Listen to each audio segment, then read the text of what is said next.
Le plus ancien tour de magie que l'on répertorie semble être le tour des gobelets.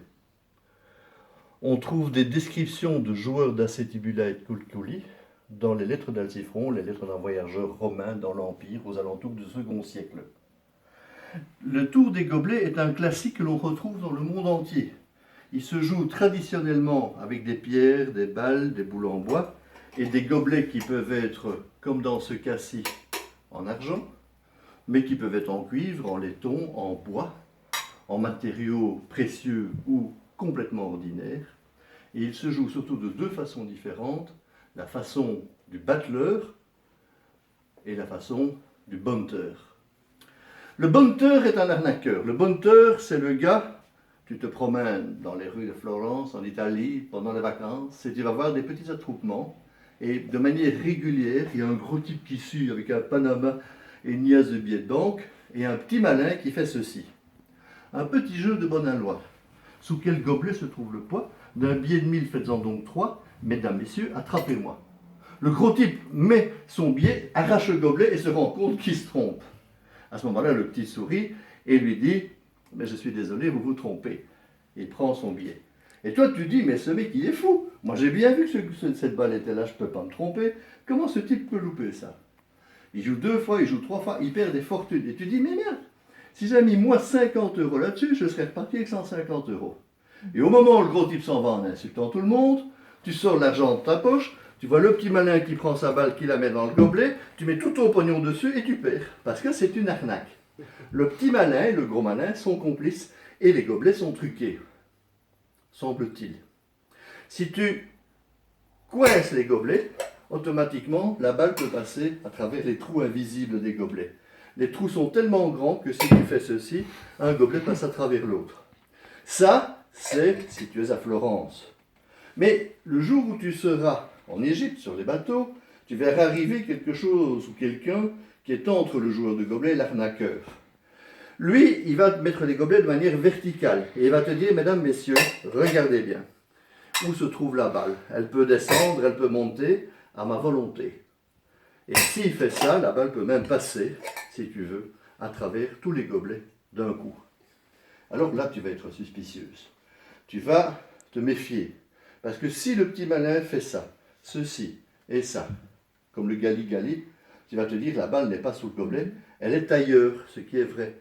Elle n'est jamais là où tu le crois d'ailleurs. Et pour gagner, tu n'as aucune autre solution que d'avoir le code des joueurs. C'est-à-dire, avant de jouer, tu entrechoques les gobelets.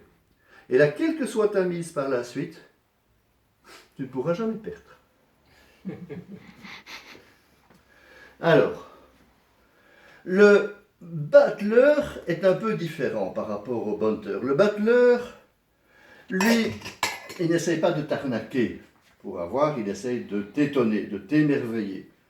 Le battleur joue un brin différemment. D'abord, il n'utilise pas une balle, mais 3.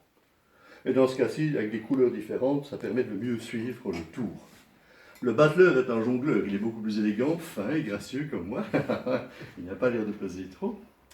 Et va te dire, madame, mademoiselle, messieurs, je suis le prestidigitateur et je suis le dompteur de balles. Je suis l'artiste dans toute sa splendeur.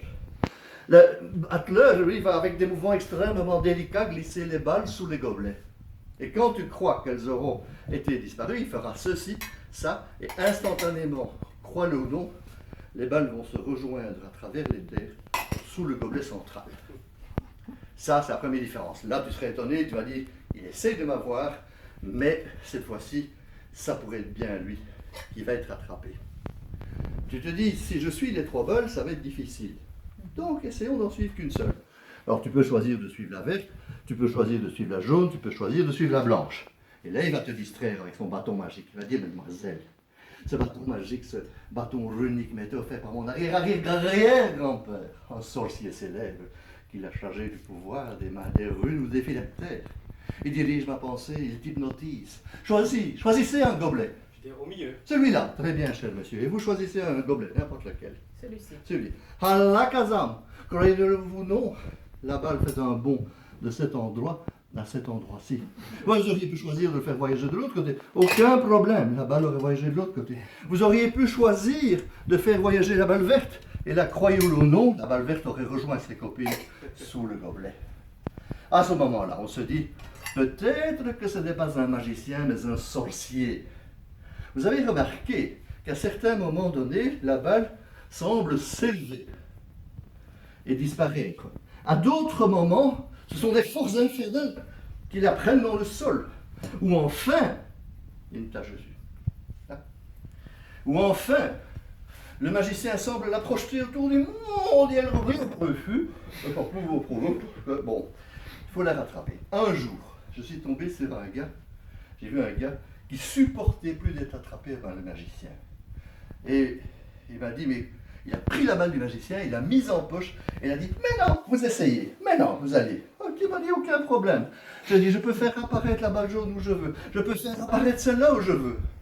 Je peux, et là je lui ai dit, stop, pardonnez-moi, mais comment est-ce que vous faites pour ne jamais vous tromper dans les couleurs? Il dit, parce que vous ayez 50 000 balles dans votre poche, je veux bien le croire. Mais comment, sans regarder, vous savez que c'est la blanche, la verte, la jaune, peu importe. Ah, il dit, j'ai usé mes doigts sur les bords du gobelet. Et quand je jette une balle en poche et que j'ai besoin de l'autre, en réalité je la sens avec les doigts, je fais ceci, c'est comme ça qu'on a inventé le breakdance. D'accord? La chose à ne jamais faire, c'est d'utiliser la balle rouge.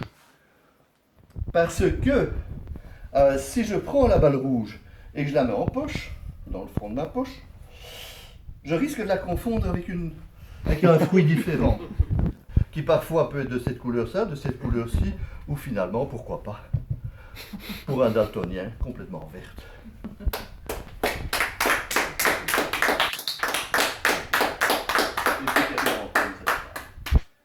Je ne recommencerai pas pour l'erreur.